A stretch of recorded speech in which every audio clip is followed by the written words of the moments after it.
Hello friends, आज मैं आपके साथ कच्चे आम की एक ऐसी रेसिपी शेयर कर रही हूँ जिसके लिए ना आपको गैस जलाने की ज़रूरत है, ना घंटों की मेहनत करने की कोई ज़रूरत है। आप एक ऐसी रेसिपी तैयार कर लेंगे जिसका मज़ा आप पूरे साल ले सकते हैं। आज हम बनाएंगे मार्केट से भी अच्छा आमचूर पाउडर, बिल्कुल सफ़ेद, जिसे आप 2 से 3 साल भी आराम से स्टोर कर सकते हैं।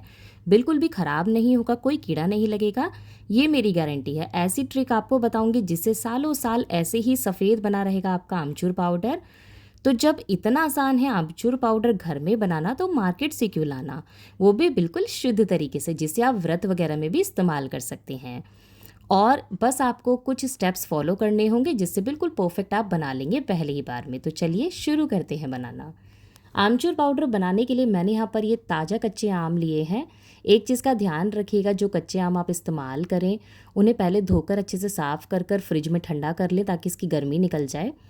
बिल्कुल गरम गरम आम का इस्तेमाल नहीं करना है। आम को अच्छे से धो के वॉश करके तब आपको इसका इस्तेमाल करना है, ठंडा करने के बाद। और दूसरी चीज़, यहाँ पर जो आपको आम लेना है वो बिल्कुल भी अंदर से पीला नहीं होना चाहिए, नहीं तो आपका आमचूर पाउडर जो है वो सफ़ेद नहीं बनेगा और आमचूर पाउडर के ख़राब होने के चांस भी बढ़ जाते हैं। तो ये दो बातों का आपको ध्यान रखना है। गरम गरम आम का इस्तेमाल नहीं करना है, बिल्कुल अच्छे से उसकी तासीर ठंडी करने के बाद ही आपको उसका इस्तेमाल करना है। दूसरी बात, आम जो आप लें वो बिल्कुल सफ़ेद होना चाहिए अंदर से, बिल्कुल भी येलो जो आम होता है उसका इस्तेमाल बिल्कुल भी इसमें नहीं करेंगे। तो सबसे पहले पीलर की हेल्प से या नाइफ़ की हेल्प से इस तरीके से इसका छिलका रिमूव कर लेंगे। आप देख सकते हैं मैंने बिल्कुल वाइट आम का इस्तेमाल किया है, तो इस बात का खास ध्यान रखिएगा कि आम जो आप लें वो वे अंदर से बिल्कुल वाइट होना चाहिए। येलो वाले आम का इस्तेमाल नहीं करेंगे, जिससे कि आमचूर बिल्कुल वाइट बनेगा आपका। बहुत से लोगों की ये शिकायत होती है कि जो उनका आमचूर पाउडर बनता है वो थोड़ा ब्राउन कलर का बन जाता है। वो इसलिए होता है कि उसके अंदर या तो वाटर कंटेंट ज़्यादा होगा, या फिर क्या हो सकता है कि आपने जो आम का इस्तेमाल किया है वो येलो किया है। तो ये आप देख सकते हैं मैंने इस तरीके से सारे आम को छील कर तैयार कर लिया है। अब यहाँ पर ये जो छिलके हैं इसे बिल्कुल भी फेंकेंगे नहीं। इसका इस्तेमाल आप कैसे कर सकते हैं, इसके लिए मैं आपको एक अलग से आपके संग रेसिपी शेयर करूँगी जो आपको नेक्स्ट वीडियो में ज़रूर मिलेगी। तो यहाँ पर मैंने ये स्लाइसर लिया है, जो चिप्स वाला स्लाइसर होता है। तो आम को हम इस तरीके से बिल्कुल चिप्स की तरह स्लाइस कर लेंगे, इजीली स्लाइस हो जाते हैं। अगर इसका लिंक आपको डिस्क्रिप्शन में चाहिए तो मैं इसका लिंक आपको दे दूँगी, आप इसे परचेज़ कर सकते हैं, ऑनलाइन भी आपको ईज़िली मिल जाएगा। या फिर आपके पास जो ग्रेटर होता है, ग्रेटर में भी इस तरीके से स्लाइसर होता है, आप उससे भी स्लाइस कर सकते हैं। तो इस तरीके के स्लाइस करने से क्या होता है कि जब आप इसे चिप्स की तरह सुखाएंगे ना, तो ये बिल्कुल बहुत ही आसानी से जल्दी से सूख जाते हैं, क्योंकि काफ़ी पतला पतला हम इसे पील करेंगे। और ये जो चिप्स जब सूखते हैं तो बिल्कुल वाइट रहते हैं। तो इस तरीके से सारे के सारे हम कुछ आम को मैं इस तरीके से स्लाइस में मतलब करके आपको दिखा रही हूँ, जिससे कि आप इस तरीके से भी स्लाइस में इसको बना सकते हैं। तो इस तरीके से मैंने 4 से 5 आम को स्लाइस में कट कर लिया। जो साइड्स के किनारे रह जाते हैं उसे भी इस तरीके से स्लाइसर की हेल्प से रिमूव कर लेंगे सारा का सारा, बस गुठली वाले पार्ट को छोड़ देंगे। और इस तरीके से सारे के सारे हमने ये स्लाइस बनाकर तैयार कर लिए हैं। आप देख सकते हैं बिल्कुल पतले पतले ये चिप्स की तरह स्लाइस हमारे बनकर तैयार हो गए हैं। बहुत ही आसानी से बन जाते हैं, इसे फैलाने में भी आपको आसानी रहेगी। अब जो ये पीलर होता है, पीलर की हेल्प से भी आप आम को इस तरीके से पील करके सारे के सारे आम को पीलर की हेल्प से भी छील सकते हैं। इस तरीके से भी अगर आप सुखाएंगे तो ये भी बहुत ही अच्छे से सूख जाएगा, ज़्यादा टाइम भी नहीं लगता है। सिर्फ 2 से 3 दिन की धूप में ये बहुत अच्छे से सूख कर तैयार हो जाते हैं। अगर आप मोटा मोटा इसे काट के सुखाएंगे तो उसे सूखने में थोड़ा सा टाइम ज़्यादा लग जाता है। और ये जो 2 तरीके मैंने आपको बताए हैं, ये तरीका बहुत ही आसान है, जो कि इजीली सभी के घर में ये सामान अवेलेबल होता है, जिससे आप आसानी से इसे पील कर सकते हैं। या फिर इस तरीके का जो ग्रेटर होता है, ग्रेटर से भी आप जो मोटे साइड वाली साइड होती है उस साइड से आप इसे इस तरीके से लच्छों में ग्रेट कर सकते हैं। इस तरीके से भी आप इसे सुखा सकते हैं।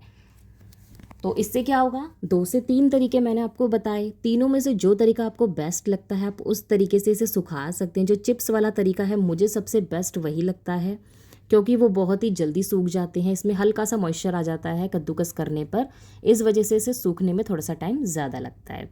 तो इस तरीके से हमने तीनों तरीके से इसे बनाकर तैयार कर लिया है। अब इसे साइड रख देते हैं। अब ये जो छिलके मैंने इसको पील किए थे इसे भी हम धूप में सुखा लेंगे। अब इसे सुखाने के बाद हम क्या करेंगे, इसके लिए मैं आपके साथ एक अलग से वीडियो आपको ज़रूर शेयर करूँगी। नेक्स्ट वीडियो में आपको इसकी रेसिपी मिल जाएगी।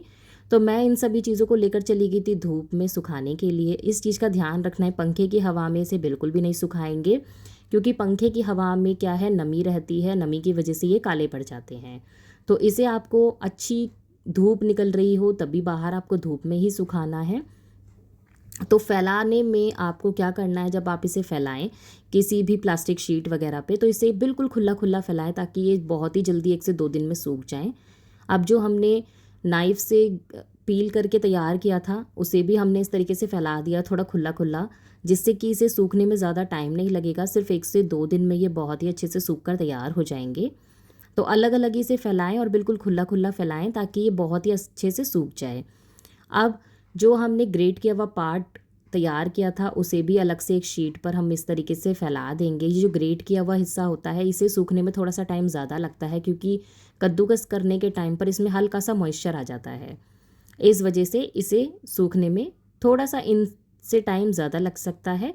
तो मैंने इस तरीके से 2 से 3 दिन की धूप में इन्हें सुखा लिया था। सूखने के बाद आप इसका रिज़ल्ट देख सकते हैं, बिल्कुल वाइट हैं ये, बिल्कुल भी ब्राउन नहीं पड़े हैं। और इस तरीके से अच्छे से इसका क्रंच आप देख सकते हैं, बिल्कुल परफेक्टली ये क्रश हो रहे हैं और बहुत ही अच्छे से सूख कर तैयार हो गए हैं। तो 2 दिन की 3 दिन की धूप में इसे अच्छे से सुखा के तैयार कर लिया है। और ये जो कद्दूकस करा हुआ पार्ट था इसे भी मैंने सुखा लिया है, ये भी अच्छे से सूख कर तैयार हो गया है। कुछ आम को मैंने इस तरीके से स्लाइस में कट किया था, मोटे मोटे स्लाइस में, तो ये भी सूख कर तैयार हो गए हैं अच्छे से। आप देख सकते हैं हार्ड हो चुके हैं। इन्हें पीसने में थोड़ी सी मेहनत ज़्यादा लगती है, बट ये भी अच्छे से पाउडर बनकर तैयार हो जाता है। चलिए अब इसे पीस कर तैयार कर लेते हैं। तो मैंने यहाँ पर क्या किया है, ये जो हमने चिप्स की तरह इसको स्लाइस किया था इसे हम पहले ब्लेंडिंग जार में डाल देंगे और इसका बिल्कुल फाइन पाउडर बनाकर तैयार कर लेंगे। आप देख सकते हैं इसका कलर कितना परफेक्ट आया है, जैसे मार्केट का आमचूर पाउडर होता है बिल्कुल वही कलर आपका घर में आएगा। कोई भी, बहुत से लोग क्या करते हैं इसमें कॉर्नफ्लावर वगैरह मिक्स कर लेते हैं, बट वो तरीका बिल्कुल गलत है। कॉर्नफ्लावर वगैरह अगर आप इसमें मिक्स करेंगे तो वो आपका प्रॉपर शुद्ध तरीके से बना हुआ आमचूर पाउडर नहीं है। जो कि कॉर्नफ्लावर डालेंगे तो उससे क्या होगा, ये वाइट तो बन जाएगा बट खाने में उसका टेस्ट बहुत बेकार आएगा। तो इसमें कोई कॉर्नफ्लावर वगैरह कुछ ऐड करने की ज़रूरत नहीं है। नेचुरली आप बनाएंगे बहुत ही अच्छा आमचूर पाउडर आपका घर में बनकर तैयार हो जाएगा। तो इस तरीके से बाउल में एक छलनी को रखकर हम इसे अच्छे से छान लेंगे। इसे छानना यहाँ पर बहुत ज़रूरी है, वो इसलिए ताकि जो बिल्कुल बारीक वाला पार्ट है वो अलग हो जाएगा और जो मोटा वाला पार्ट है वो ऊपर रह जाएगा। उसे हम दोबारा से ब्लेंडिंग जार में डालकर ब्लेंड कर सकते हैं। अभी जो ग्रेट किया हुआ पार्ट था इसे भी मैंने ग्रेट कर लिया है और ये जो मोटा मोटा रह गया था इसे भी मैं दोबारा से ब्लेंड करके तैयार करके इसमें मिक्स कर लूँगी। तो ये हमारा होममेड आमचूर पाउडर बनकर तैयार हो गया है। अब इसे हम दोबारा से ब्लेंडिंग जार में ट्रांसफ़र कर देंगे। अब आप सोच रहे होंगे कि इसे ब्लेंडिंग जार में दोबारा ट्रांसफ़र करने की क्या ज़रूरत है, वो मैं आपको बताती हूँ। जैसा कि मैंने आपको बताया कि 2 से 3 साल भी आमचूर पाउडर बिल्कुल ख़राब नहीं होगा।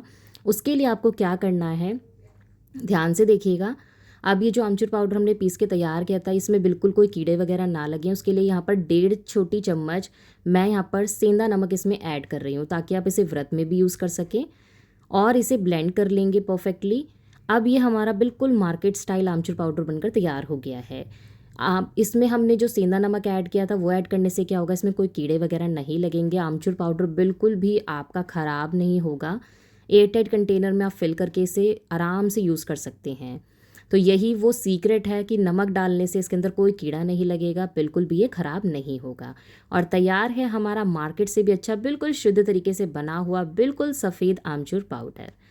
अब इसे कोई भी आप कांच का जार वगैरह ले लीजिए, जिसे अच्छे से धोकर सुखाकर आप यूज़ कीजिएगा ताकि इसके अंदर कोई नमी कोई मॉइस्चर ना हो, ताकि ये बिल्कुल भी ख़राब ना हो। तो मैंने इसे धोकर सुखा लिया है अच्छे से धूप में। उसके बाद हम इसे फ़िल कर लेंगे और इस तरीके से एयर टाइट कंटेनर में फ़िल कर कर आप इसे 2 से 3 साल भी आराम से यूज़ कर सकते हैं। ये बिल्कुल ख़राब नहीं होगा, ये मेरी गारंटी है। तो फ्रेंड्स, वीडियो अच्छी लगे, रेसिपी थोड़ी सी भी आपको पसंद आए तो प्लीज़ फ्रेंड्स एंड फैमिली में वीडियो को ज़रूर शेयर करें। चैनल पर पहली बार आए हैं, अभी तक चैनल को सब्सक्राइब नहीं किया है तो चैनल को सब्सक्राइब ज़रूर कर दीजिएगा। और मेरे कहने पर एक बार इस तरीके से आमचूर पाउडर बनाकर देखिए। आप बहुत ही आसानी से ये आमचूर पाउडर घर में बना लेंगे और इसे आप देखने के बाद कभी भी बाहर से आमचूर पाउडर लाना तो भूल ही जाएंगे। तो ज़रूर ट्राई कीजिएगा और ट्राई करके कमेंट करके मुझे ज़रूर बताएं।